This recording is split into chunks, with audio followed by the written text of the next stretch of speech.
Hello and welcome to another video on my YouTube channel. This is Raja Sarosh Sohaib. In this video, we're talking about Adnan Syed and the serial.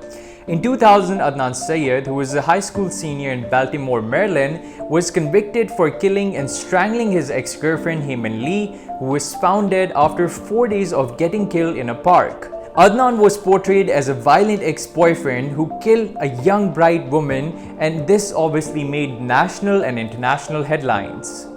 After over 2 decades, a court in Maryland overturned the conviction and set a new deadline for the retrial of Lee's murder. For over 25 years, Adnan maintained his innocence, and this case won massive unlikely source, a podcast called The Serial.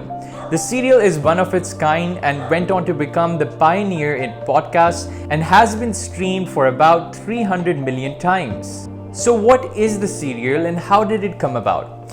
After a decade of Adnan's conviction, Rabia Chaudhry, who is a lawyer in Baltimore, Maryland and also family friends with the Syeds, emailed a journalist, Sarah Koenig, asking her to reinvestigate Lee's murder. In the autumn of 2014, a podcast show called The Serial premiered its first season, and in each episode, Sarah tried to piece together the timeline of the happenings that took place the night before Lee was murdered. Sarah also connected the dots which were not explored before and added names of suspects in the list which were not there and completely ignored by the police department. The prosecution after 2 decades has come out not being as confident as they were at the time investigation was done and Adnan was convicted. The release of Adnan from the jail and also his potential innocence has stirred a new debate in different segments of the society. People have once again started calling out the racial bias aspect in the police department.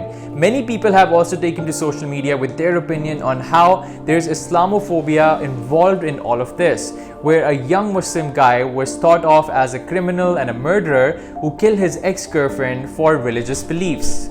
One can definitely not ignore this aspect because in the past we have seen how people from different ethnicities and colors have been targeted by police in the US. And movements like the Black Lives Matter have definitely raised the concerns that people have about how racially different people are treated within the United States.